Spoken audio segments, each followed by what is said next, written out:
Welcome to Buy, Hold, Sell. My name's Matthew Kidman, and today we're talking IPOs, initial public offerings. And to have a chat with Steve Johnson from Forager, welcome Steve, and Ben McGarry from Totus. Welcome Ben.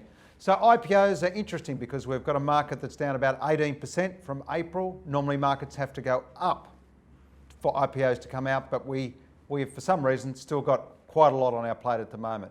Steve, why is that, and what do you think of the lineup that's coming? I agree with that, and especially private equity floats. They tend to be timed for market buoyancy rather than anything else. And we're seeing some private equity floats, and we're seeing them at big multiples.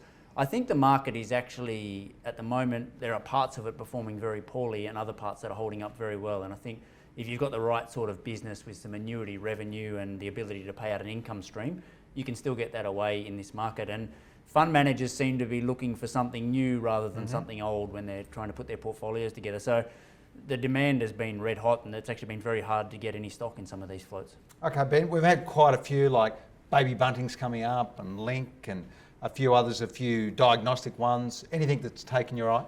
No, we're of the view that we're relatively late in the equity cycle here. We are seeing a fair bit of decent pullbacks in stocks that we like in the secondary market. So the stuff that we're looking at in the IPO market, we don't think that private equity are leaving a lot on the table for investors. So for us, it has to be quite a compelling opportunity.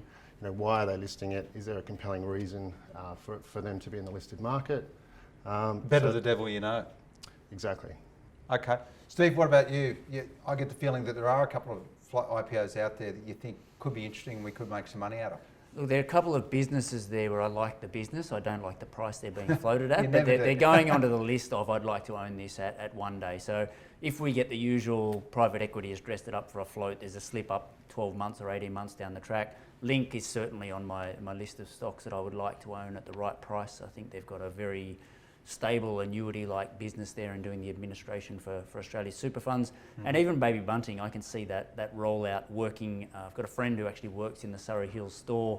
It's a real license to print money, and I think selling stuff to people that you can make feel guilty is a relatively easy sell. So Ben, there's a couple there that might work.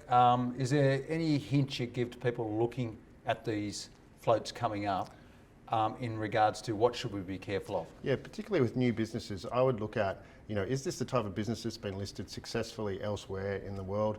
Is there a real rationale to be invested in this? Are they people businesses? If it's a roll-up, why are they rolling up these businesses? Is there a strategic benefit from the brand or supplier rebates that you can get? Or are they really just rolling this thing up because it's bigger is better and there's not a lot of growth in the underlying business? Right, and Steve, why are we paying up for floats? We're paying, big multiples. The average market multiple is 14 times on the Australian market at the moment. We're paying 16, 17, even 19 times for Baby Bunting. Why is that?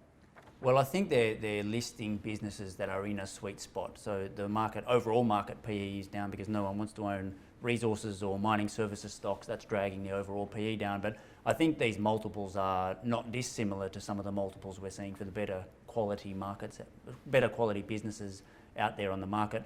I just add one really quick thing to what Ben said there as well, that you really want to understand why the business is listing. If they're listing because they need money and the founders are keeping their money in the business and you're buying new shares in that business and they're going to use that money to grow it, I think that's a perfectly sensible reason for a business to come to market, and they care less about the price. If it's private equity and they're taking their money off the table, all they care about is price, and they're going to try and list it at the most appropriate time for them, not for you.